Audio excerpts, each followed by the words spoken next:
Chair, Vice-Chancellor, distinguished guests, graduates, and friends, hello. I am Stuart, and it's a privilege to be standing here before you today. I'll be honest, I'm feeling a little bit of imposter syndrome up here. Has anyone else felt like an imposter in their own life before? It is a little bit unsettling, but it's something that I've become quite familiar with. Whether it was my own graduation 20-odd years ago, climbing the corporate ladder, starting new jobs, or even becoming a parent, that feeling has been a constant companion. When I was invited to speak at this incredible celebration of your achievements, my first thought was, why me? No, I mean it, why me? To understand my surprise, you need to know a little bit about my background. I come from a long line of hard-working Brighton people. My uncle worked in a sand-casting iron factory right here in Brighton. My grandfather served in the military as a driver and later delivered furniture locally. My father was an estate agent. My grandmother owned a greengrocer's. My mother ran a newsagent's here in Brighton. All hard-working Brighton people through and through. I can confidently say that no one in my family, as far as records show, has ever attended university. They were all hard-working Brighton people, carving their own paths. Born and raised right here in Brighton, I found early school years increasingly challenging. I struggled to keep up with the work, wondering why everything just seemed so much harder for me. At the age of 13, I discovered a passion at a local amateur dramatic society. Designing sound, lighting, scenery, it became my passion for the next 20 years. It was here, not at school, that I developed my skills: problem solving, collaboration, and creativity. After leaving school with my GCSEs, yes, it was possible to leave at 16 then, I spent a few years in the performing arts, both locally here and in London.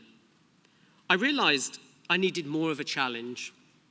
I joined the contact centre here at American Express in Brighton, and it was there that I found what I felt my true calling was: to solve complicated problems. I discovered a knack for technology, and now something that is called systems thinking. Career advancement, though, requires qualifications. Academia felt like a distant past. So, at the age of 20 in 1995, I decided to look at a university degree. So 1995 might seem like ancient history to some of you.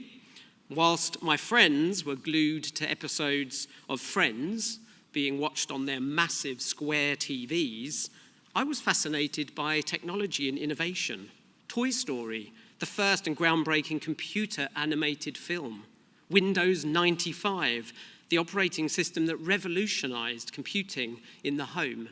And can you believe eBay's debut on the internet? Oh, and Pogs. Okay, well, Pogs weren't exactly groundbreaking, but you should definitely Google it if you've never heard of them. In fact, in 1995, the phrase "Google it" meant nothing to everyone. Anyway, back to my story.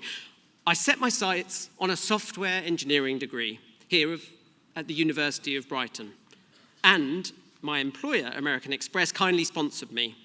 Despite having no A-levels, the university allowed me to join an access course, which I completed and entered the second year of the software engineering program, juggling full-time work and full-time studies.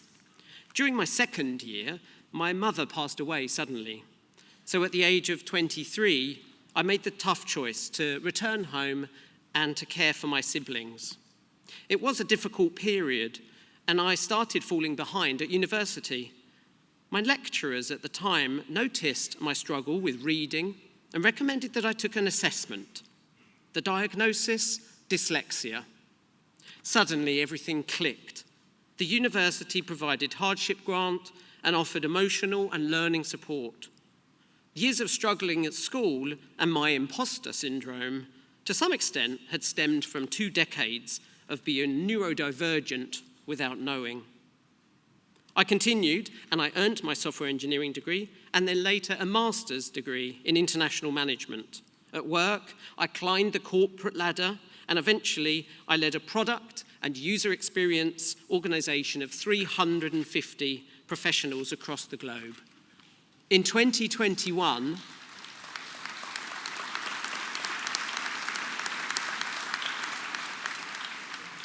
thank you. I'm sure your hands are tired, so I appreciate that double. In 2021, Google approached me, and after a long 9-month interview process, I was happy to join their team. Today, I'm the Director of User Experience. My team create research, shape designs, and engineering that empower Google to deliver impactful products and services across the globe to everyone. And that means everyone. One of my specialities is helping deliver products to those with disabilities. And yes, in case you are wondering, my role includes artificial intelligence. So I hope you'll take a few things away from my short story here. Throughout my journey, I've learned that I thrive when I'm enjoying myself, when I'm feeling challenged, and, most importantly, psychologically safe. So as you embark on your next chapter, I invite you to embrace diversity, to show empathy for those around you, and remember somebody might be facing an invisible challenge or a disability that you are unaware of. Find ways to be courageous, but authentic and curious about the world and your place in it. As you shift from learning mode, don't let the muscles you've built fade away. Leverage your strengths, have a positive impact, but always continue to learn new skills and explore new paths that might open unexpected doors. It is okay to feel imposter syndrome. We all do at times. And never forget, you are also now hard-working Brighton people. Congratulations on your graduation. I wish you all the best in your future. Chair, Vice-Chancellor, distinguished guests, graduates and friends, thank you.